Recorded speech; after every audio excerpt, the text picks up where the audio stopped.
Ratusan keluarga jamaah haji dari Kabupaten Lahat memadati halaman gedung kesenian setempat untuk mengantar keluarga mereka yang akan dilepas menuju pemondokan asrama haji di Palembang pada Rabu malam 2 September 2015.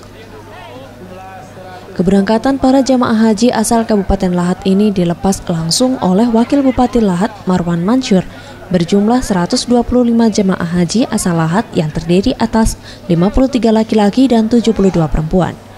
Selanjutnya para jamaah haji ini langsung diberangkatkan dengan mengendarai 4 unit bus menuju Palembang untuk bergabung dengan jamaah haji asal Kabupaten Muara Enim dan Kota Palembang yang tergabung dalam kloter 8 gelombang kedua sebelum bertolak ke Tanah Suci untuk menunaikan ibadah haji.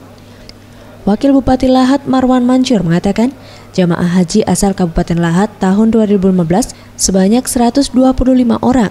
Mereka diberangkatkan menuju Palembang untuk bergabung dengan jamaah haji asal Kabupaten Muara Enim dan Kota Palembang yang tergabung dalam kloter 8 gelombang kedua yang akan diberangkatkan menuju Jeddah pada tanggal 4 September 2015. Jemaah haji yang kita lepas malam hari ini dari Kabupaten Lahat untuk tahun 2015 ini sebanyak 125 orang. 125 orang calon jemaah haji dari Kabupaten Lahat ini secara resmi sudah kita lepas.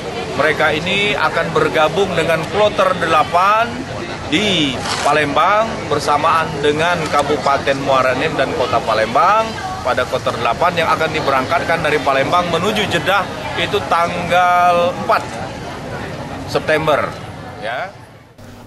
Sementara itu, Kakanmenak Kabupaten Lahat Saidi menjelaskan, total jumlah calon jamaah haji asal Kabupaten Lahat sebanyak 127 orang, namun yang berangkat sebanyak 125 orang karena 1 orang meninggal dunia dan 1 orang lain yang menderita sakit. Adapun jamaah haji dengan usia tertua atas nama Atul binti Toha 90 tahun dan jamaah haji dengan usia termuda atas nama Lediawati 35 tahun. Jamaah haji dari Kabupaten Lahat semuanya berjumlah 127 orang. Namun yang bisa berangkat itu 125 orang karena 2 orang itu gagal. Yang pertama itu meninggal dunia dan yang satu karena halangan sakit. Nah, oleh karena itu yang berangkat pada saat ini berjumlah 125 orang. Adapun jamaah haji yang tertua itu adalah berumur 90 tahun atas nama Atul binti Toha.